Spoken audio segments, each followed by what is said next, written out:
from Trakai. I took a marshrutka from Vilnius this morning because I am visiting this area, a town actually, I think slightly outside of Vilnius, and it is popular due to its Trakai castle. So it's possible to do a day trip from Vilnius, and I have been just admiring gorgeous winter sun and frozen lake, because the walk to this castle is actually really gorgeous. You're taking this path along the park, and when the lake is frozen like this, it's just completely so breathtaking. If you love empty landscape, quiet, pristine nature, simplicity, I think the Baltic will satisfy that craving, at least for me. And probably the people are so much more reserved. And if you're outgoing and needing that kind of party, heavy, loud, the Baltic is probably something that not going to suit your personality. Especially if you've never been to Eastern Europe, it's probably going to shock you. But I love it, like the air, the wood, the frozen lake.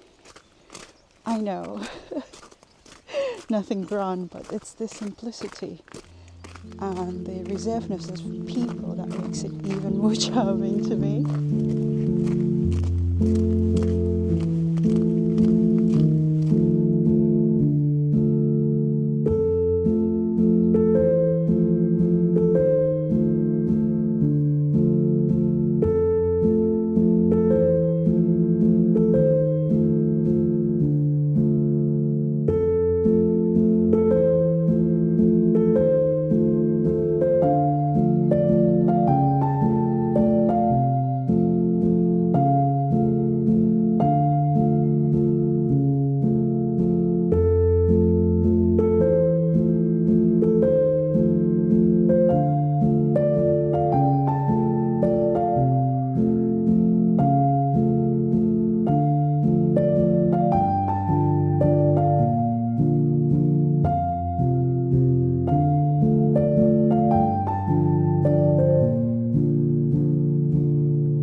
What's so interesting to me is that I'm seeing someone crossing the frozen lake, because obviously you can walk on top of it, but I don't have the courage to do that for some reason. I love admiring it. I'm sure it's fine, but during the summer obviously you can't do that because it's all just water. But here now, the frozen lake is such a cool element. I don't know if you can see it from here, it's just a bit too far for me to show it to you. But yeah, where is it going? So the walk to Trakai Castle is actually about 30 minutes top. It shouldn't be that difficult. I just love admiring the pastel-colored houses and just like constantly stopping. So as you can see, this is Trakai map, and the Bernardinu Lake is what we are looking at now. But obviously you can walk all along this path, which is great.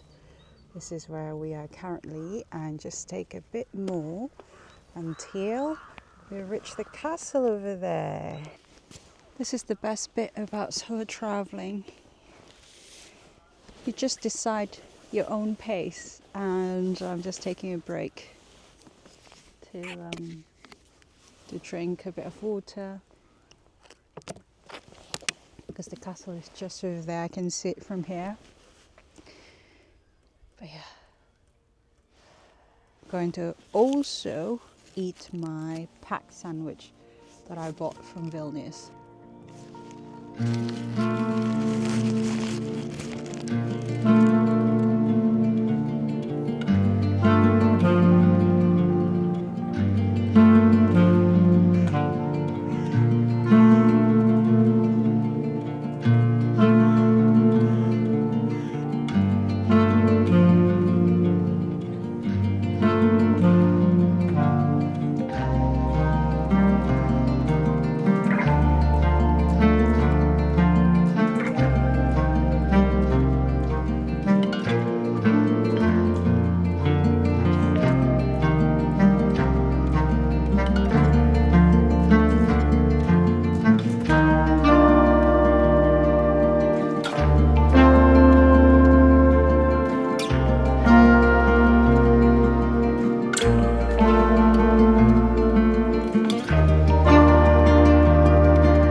interesting. So the castle itself is actually on an island.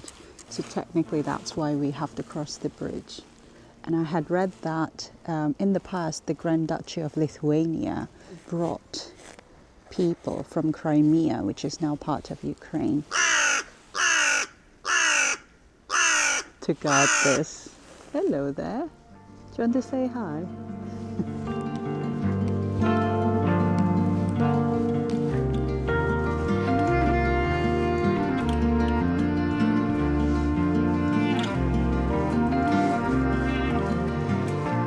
Wow, look at that. We're welcomed by like sculpture, wooden sculpture, which sort of reminds me of the paganism aspect of Lithuania or just the Baltics in general. And I think this is fascinating because I had spoken about the Karaim people, which were brought from Crimea here to actually guard the castle. But in fact, the Karaim people are considered as Turkic speaking language, Turkic people, which also practice Judaism. So it's considered as like an extreme minority, and unfortunately there's only so very little few of those people left, or the families left, and probably I don't have enough time to find contacts here. But how fascinating is that?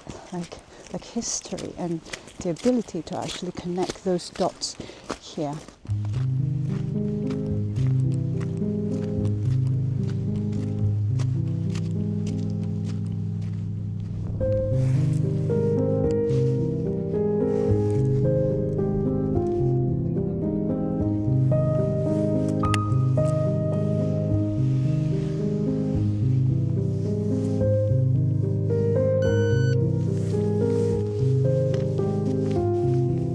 So the entrance fee ticket was 10 euros for adults, and I think because they close at 6, I've got enough time to just roam around quickly.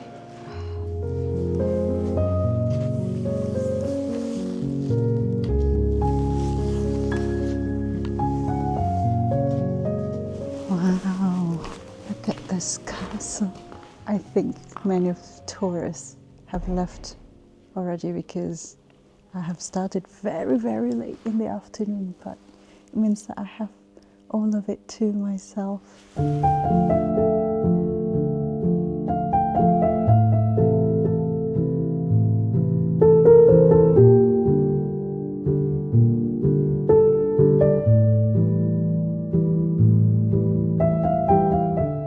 Trakai Castle is one of the few surviving island castles in Eastern Europe and has become one of the country's most recognizable symbols.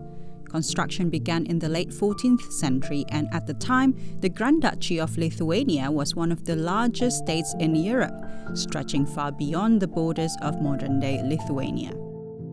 Trakai was one of its most important strongholds, protecting key routes into the capital while also serving as a residence for the country's rurals. Its location was no accident, surrounded by deep water on all sides, and the castle was built to be incredibly difficult to attack. Anyone hoping to capture it first had to cross the lake, making it one of the strongest defensive fortresses of its time. Although the castle eventually fell into decline over the centuries, what stands here today is the result of an extensive restoration completed during the 20th century.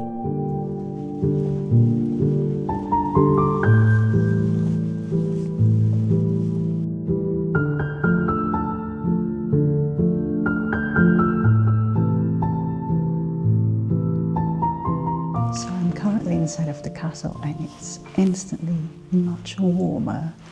It's amazing how they used to build places like this, and it feels like it has got this Gothic style of architecture, and the palace of this Grand Duke has got 10 halls, and it's believed that the Duchess and their families and guests used to definitely have got some entertainment and guests around here. Imagine living here. It's incredible.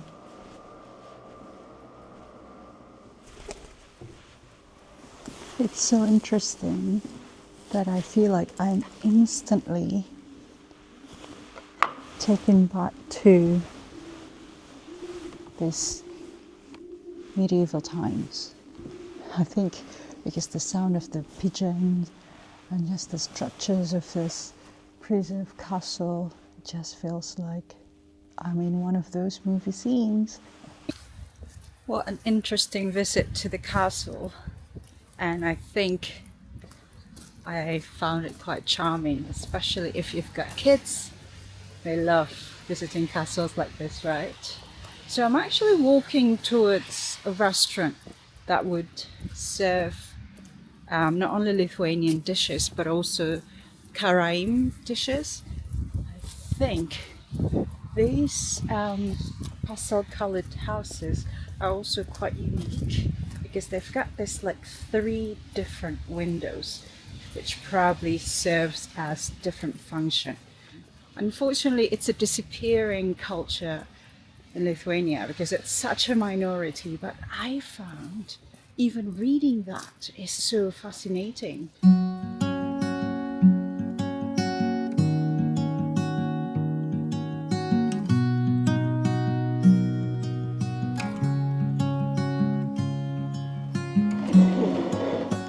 Oh, I have made it to this really gorgeous and unique ethno restaurant. I love this interior. It's so quirky and try to maintain that kind of historical aspect to it. Even behind me, feels like we're back at the castle again, but I am absolutely starving, so would love to get some snacks before I'm heading back to Vilnius. Hello. Can I order kibin? Yes. Which one would you recommend? Pork? Is that the favorite? I don't know. It's for Lithuanian favorite. Okay. But The traditional? Traditional with lamb, beef, venison, Oh, okay. or with vegetables. I'll have one beef Mhm. and I'll have one vegetable. Traditional drink? Do you have traditional? Yes, gira kvass or kumin drink. Kumin drink Okay. like this. Okay. Kumin drink. It's apple juice mixed with kumin tea. Okay. It's Yeah, very nice. Sounds nice. a glass. Yes.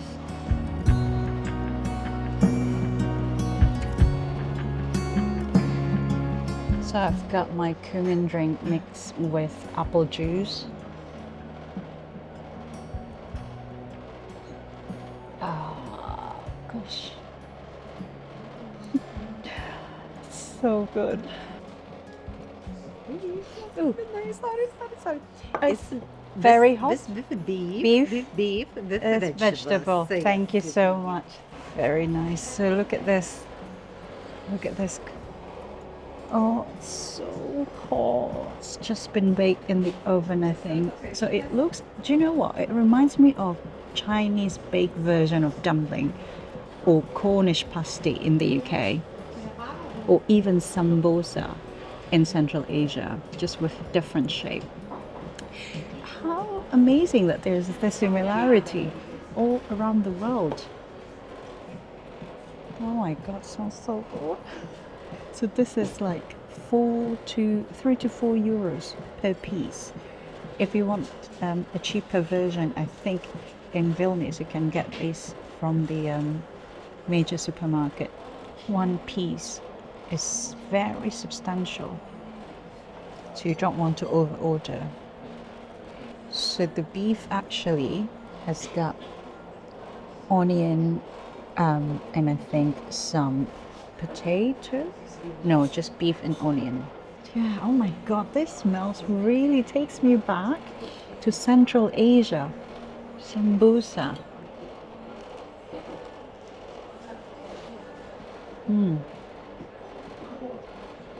Oh, that one's winner. I just love connecting my travels, my past travels, especially you know, like Central Asia travel or this travel, and then I know you find similarities for food. Now the fact that this is part of traditional food of the Karaim people because they are Turkic-speaking minority. It's just fascinating, hey, travel.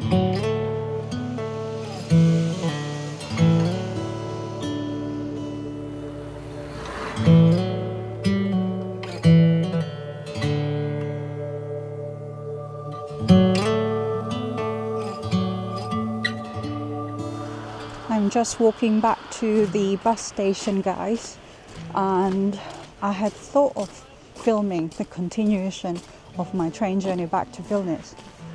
But to be honest, I'm just so knackered, so I'll continue and say hello again tomorrow because I'm flying back home to Manchester via Copenhagen. Can't wait to see my husband again. So yeah, what a gorgeous day it's been.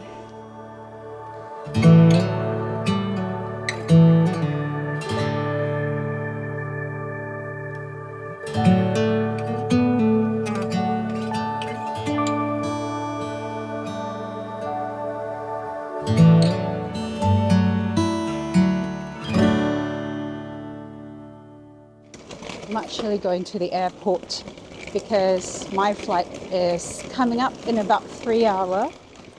But before actually going to the airport, gosh, my luggage is so noisy.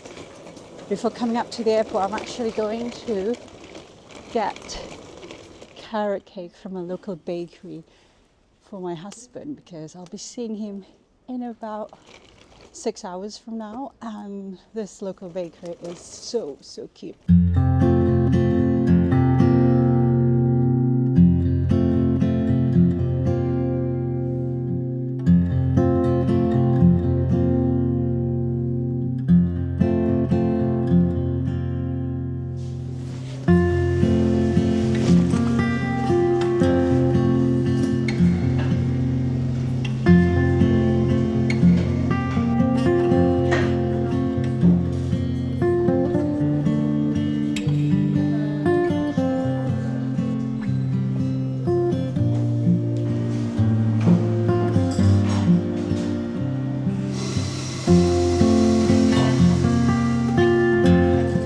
Yeah, just whichever fits the box, that'd be great. I'm bringing it home to the UK. Oh, really? Because I told my husband last night, oh, there's a carrot cake here, do you want me to bring it home? He said, okay. So I'm like, okay, I'll come back. I think you like the apple pie. The apple is I've had it 2 times, so that's my third. Yeah, thank you so much. I love this, so thank you. Got my goodies. So great. The staff are so lovely. They speak English. Oh, it's the little things. It's the little things. So actually, there's a convenient bus or train from Vilnius to the airport, which only takes probably 7 minutes. But to be honest, because my luggage is just nearing on its way out, and I'm so scared of carrying it and that it just breaks because it's actually been broken since my first arrival. And also I'm quite tired from yesterday, so I'm going to treat myself by ordering my last taxi from Bolt, which I love using, in the Baltic.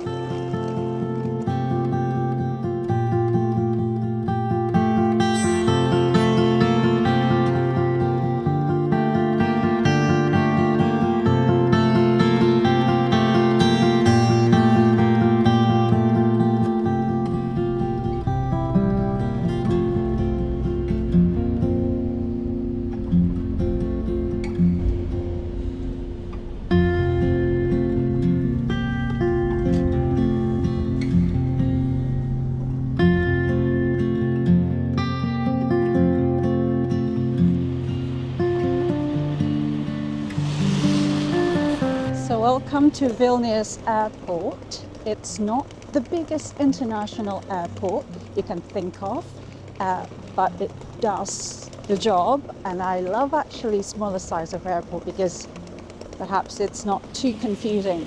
Not the best for a long layover, but yeah, if it's for a weekend trip from other European cities, I think it's quick and straightforward is all I'm saying. But that taxi, I think, cost me 6 and something euros. All right. So my flight is with SAS to Copenhagen first. So if you can see, there's that one. 5 to 4.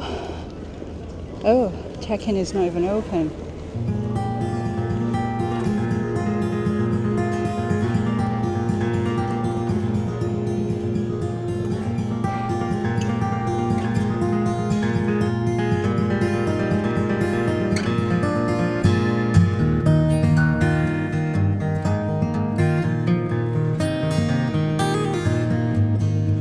There's this great second floor lounge which has so many table for working laptop and even some sort of just sitting and table. So ready for a nap.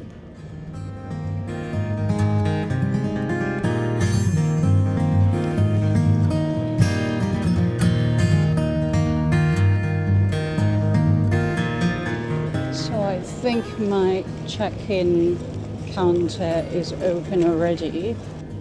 Flying to Manchester? Copenhagen. Thank you.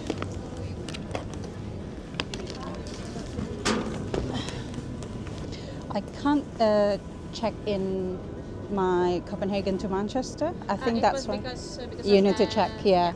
And so is it possible to have a window seat? Thank you. That's very kind. Gosh, this speaker, the lady was so sweet. So she was able to check me in and set a window seat. But also, it was funny that she was saying how her shift actually starts at 4 a.m. I said to her at the end, I hope you get a good night's sleep. And she said, yeah, I hope so too. I don't think I'm the kind of person who can. Yeah, I cherish my sleep. I don't mind working hard during daytime, but 4 a.m. work time, yeah.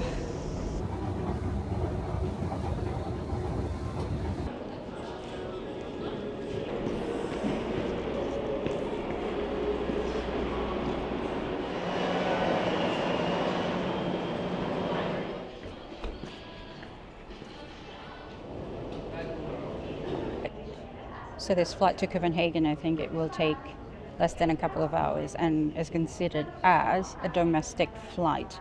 And since the UK is no longer part of EU, I will have to pass through the immigration in Copenhagen, then fly to Manchester. I did remember a very one big mistake when flying out of Armenia, and I had 2 transits in EU Schengen zone. And if you were to only have 1 transit in Schengen zone area, you don't need a visa. But if it's 2, which is considered as the domestic flight in between this Schengen zone, you would need a visa. So it was a costly mistake because then I had to switch to another airline and it cost me well over $300, or was it pounds? I don't remember. And that was 3 years ago now. So lesson learned, we'll never do this kind of thing again.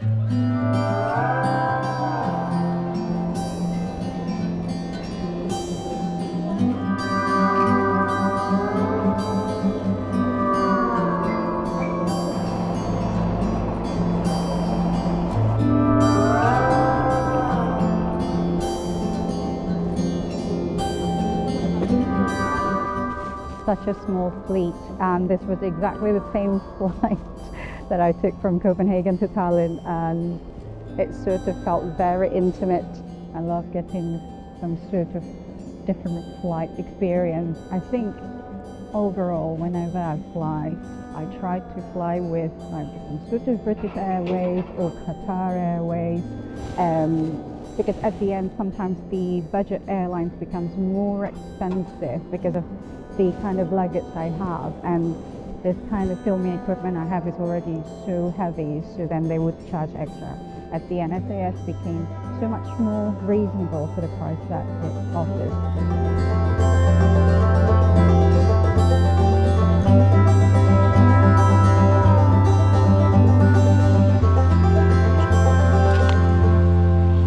So funny because I refused to be sitting on the emergency exit because I thought I will have a window seat. Joke's on me, there is no window, and actually the emergency seat have got a window. In the overhead compartment.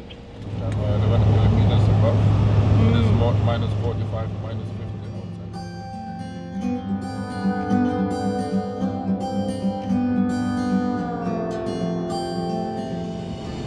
Guys, the flight is so tiny. I just cannot wait to stretch my legs. But yeah, I have about an hour transfer, so it won't be long. But I'm sitting next to a guy who was born in Siberia, originally from Vilnius. But yeah, it's been so interesting.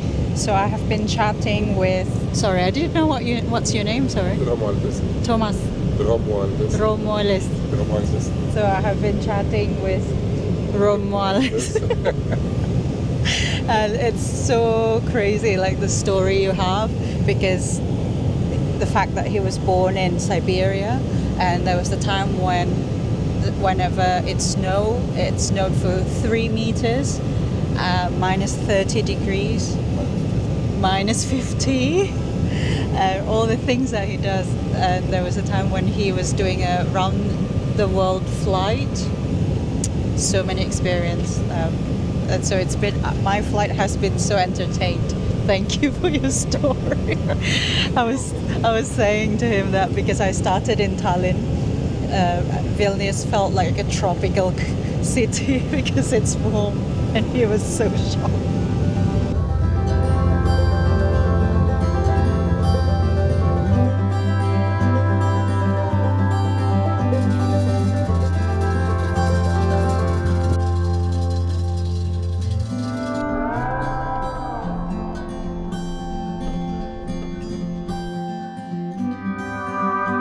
So I've just passed the immigration, and it's so funny because in Copenhagen airport there is no boarding call, so you have to make sure that you are at the gate perfectly timed.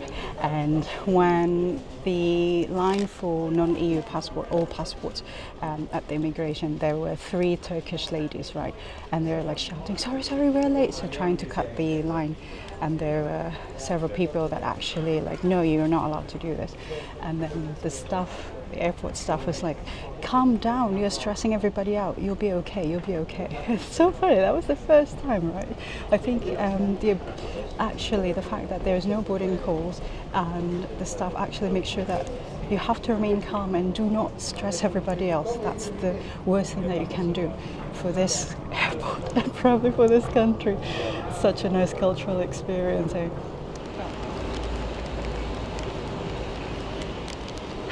What an experience. So I didn't have enough time to compute how much my sandwich and juice for, and I just checked Google the exchange rate. It was 17 euros for a chicken sandwich and carrot apple juice. Jesus, 17 euros. That was the most expensive sandwich I've ever had.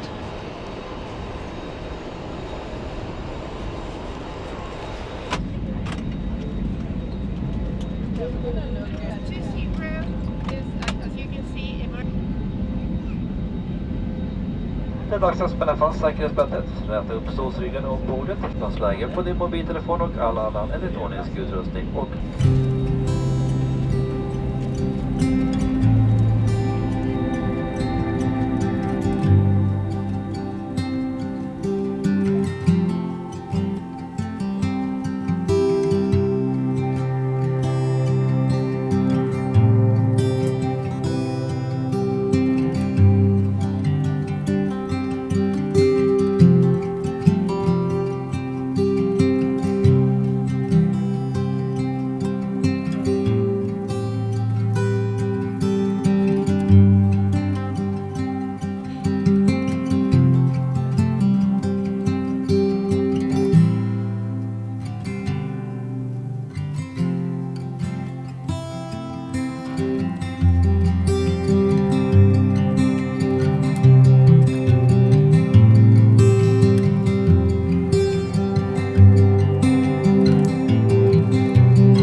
see. Where is he? I see him.